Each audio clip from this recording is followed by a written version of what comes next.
Assalamualaikum warahmatullahi wabarakatuh. Bismillahirrahmanirrahim. اقتلوهم حيث ثقفتموهم وأخرجوهم من حيث أخرجوكم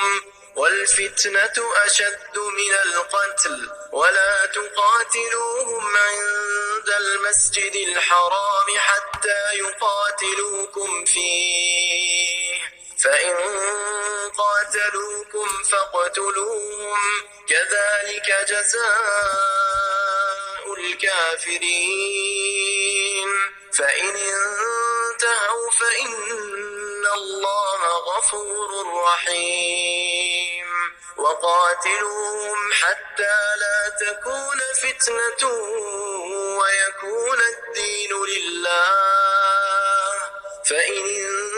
انتهوا فلا عدوان إلا على الظالمين الشهر الحرام بالشهر الحرام والحرمات قصاص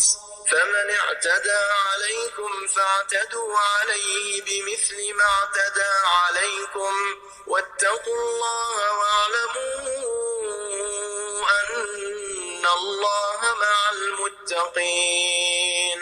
وأنفقوا في سبيل الله ولا تلقوا بأيديكم إلى التهلكة وأحسنوا إن الله يحب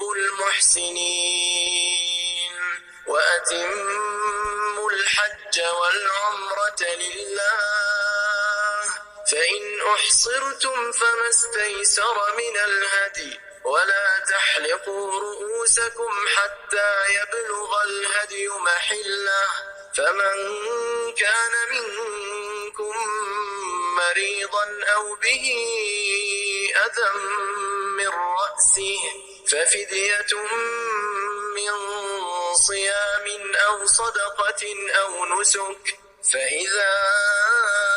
أمنتم فمن تمتع بالعمرة إلى الحج فما استيسر من الهدي فمن لم يجد فصيام 3 أيام في الحج و7 إذا رجعتم تلك 10 كاملة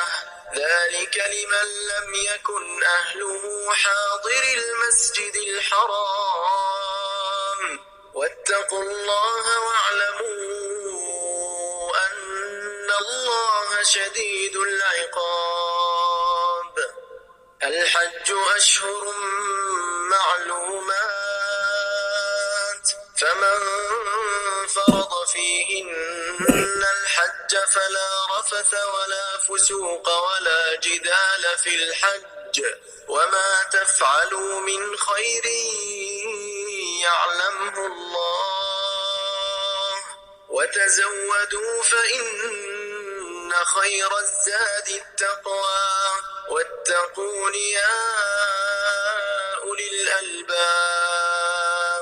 ليس عليكم جناح أن تبتغوا فضلا من ربكم فإذا أفضتم من عرفات فاذكروا الله عند المشعر الحرام واذكروه كما هداكم وإن كنتم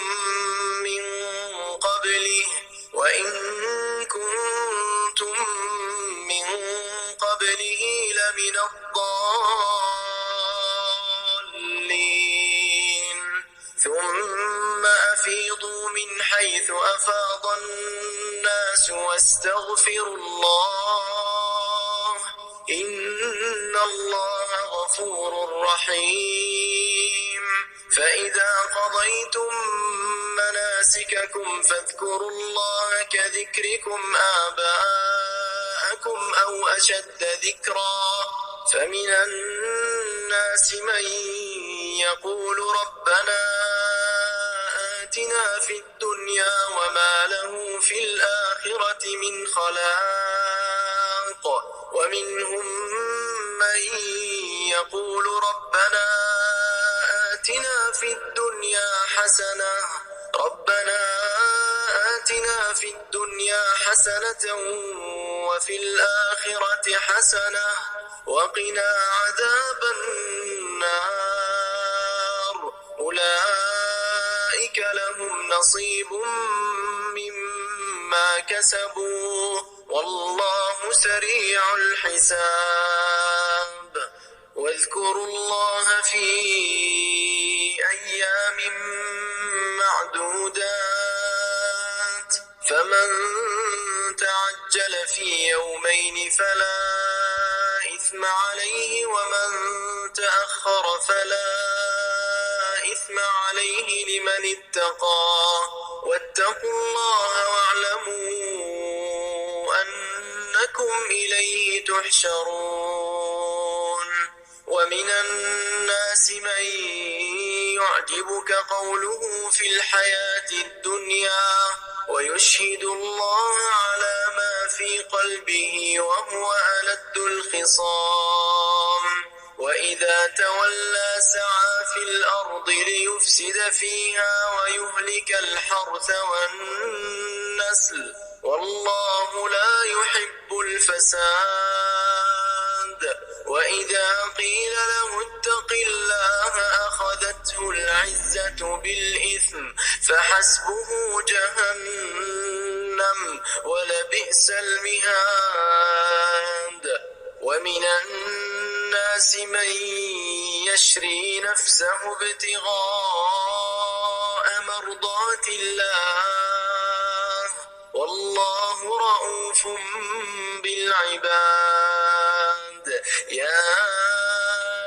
أيها الذين آمنوا ادخلوا في السلم كافة ولا تتبعوا خطوات الشيطان إنه لكم عدو مبين فإن زللتم من بعد ما جاءتكم